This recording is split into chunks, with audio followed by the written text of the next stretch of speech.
Lilo and Stitch 2025 movie review. Lilo and Stitch. A lonely Hawaiian girl befriends a runaway alien helping to mend her fragmented family. So, know this about this movie review for Lilo and Stitch. I have never seen the original because that's a cartoon. I am an adult, so I'm sorry. I typically don't sit down and watch these movies, but I took my niece to see this one. So let's talk about Lilo and Stitch, the live action, and what my initial impressions of what this movie was. Well, I gotta say that the animation for Stitch was pretty good. The animation for everything else, though, like this, looked actually kind of bad. Like, I've been working with some 3D modeling, AI modeling software, and it feels like that would have been better than whatever they used for this. But that's just a minor thing. You're not there to watch it because of that. You're watching it because you want to see how Stitch interacts with the live action cast, right? And the young girl in this does a fantastic job. The older sister plays a really good role in this as well. And I felt like when Stitch is actually working with them, for the most part, all of that stuff marries in well. So I never knew the story about how he comes to Earth and stuff like that and what really happens. But I gotta say, it's very campy to start off, which is fine because you're watching a kid's movie, right? You're not in the mindset of watching something of a more serious subject matter. But as I got towards the end of this, it is dealing with more adult themes, which I found to be a welcomed addition, because we're dealing with loss, we're dealing with grief a little bit, with like their parents being gone. Why is the sister taking care of the younger sister there? And, how are they going to deal with this alien creature? And there is some emotional payoffs with Stitch that actually works, because when he comes down, he's just like a rambunctious, manic 5-year-old running around the house, bonking his head on everything, screaming around, and it captured that kind of feeling very well. But it does run a touch long, I felt. There was a couple times while I was watching it in the theater that I was looking at my watch, 1 hour and 48 minutes. I think it could have been served better if it was 1 hour and a half. Let's see what else I really enjoyed about it. The extended cast.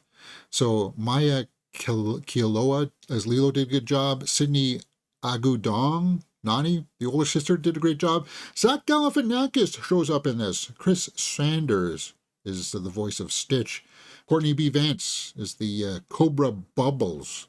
Tia Carrera, she was in the original or something, right? That was Hannah Waddingham as the Grand Councilwoman.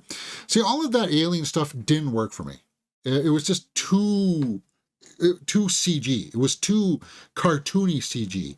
Like, if it's going to be live action, and I thought it would be a little bit more of a realistic take on CG work, like, that really looks like real skin. But no, it doesn't. It looks, as I said, cartoony to the point where it's it starts off like feeling in tone like a totally different type of movie. Like, this is just a CG movie. Okay, that's fine. But then when it gets to Earth, it ramps up, and it takes too long for them to befriend Stitch. It does. Like, it's a good 35 minutes before Stitch even meets the girl. And even then, it's kind of like a little forced. But, guys, these are just my criticisms as a hardcore movie fan. I know that a lot of people out there that have been going to this, I saw this in a packed theater. People were laughing. People were enjoying this movie. 70% by critics, 93% by the audience. So it's a crowd pleaser. Right? It's a crowd-pleasing movie. And as I said, I never saw the original, so I'm hoping that some of the snapshot reviews will reveal a little bit more of how this deviated from the animated one. But let's go over to my score sheet, fill this out, and then we'll take a look at some of the snapshot reviews to see what other people have said about this. So, If you don't know how this works, guys, my score sheet, acting, directing, and story are out of a possible 2 points. Cinematography and score are 1 point each. Acting, it's well. It's good. It's there's nothing in here that I would say is Oscar worthy. It's fine. The directing, the execution of it was handled fairly well because of what they were working with. Like, working with child actors is difficult, and I think they got the most they could have out of that young girl, for sure, acting wise, right? Now, I am going to knock back the directing because of the technical aspects here. As I said, the beginning was a little too cartoony, and that's probably what they were shooting for. No doubt about that.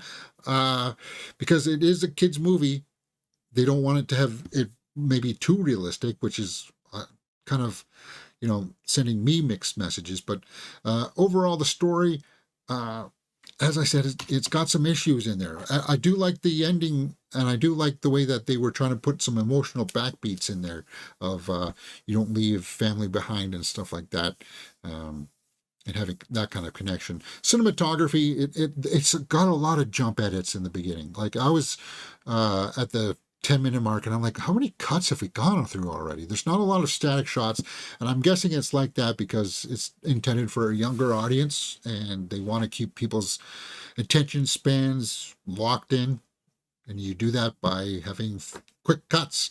People don't like to sit down and watch you sit and talk for 10 minutes, James. Sorry, but it is what it is. Cinematography and score. It was an okay score. It was an okay score. They use a lot of needle drops in here. The King, Elvis, that kind of stuff. If you like that kind of thing, it's okay. And maybe for that, I'll bump that up to the full point there. I think I will reserve the right to come back to the acting, though. I will. So let's go over to the tomato meter here and see what people are saying, because I'm sitting at a 4.5. And I want to see where the consensus is. Empire Magazine.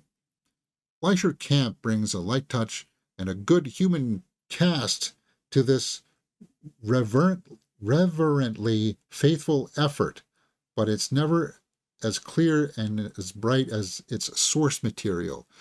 The director, Dean Fleischer Camp, isn't trying to recapture the art house audience who went for the sophisticated faux naivety of his 2021 Marcel the Shell with Shoes On, but he does ground the whimsy in a baseline of realism.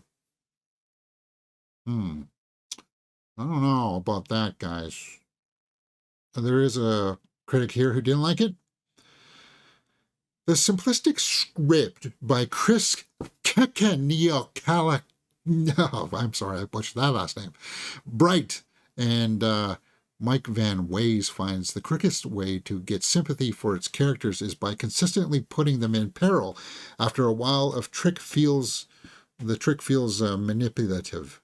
It does a little bit, but as I said, it's a kids movie, so I overlooked some of that kind of stuff. Let's go down to the audience here, because as the audience score is higher, so these will probably weigh a little bit more on people, right? Really good, little slow in the middle. I would say a little slow to get going.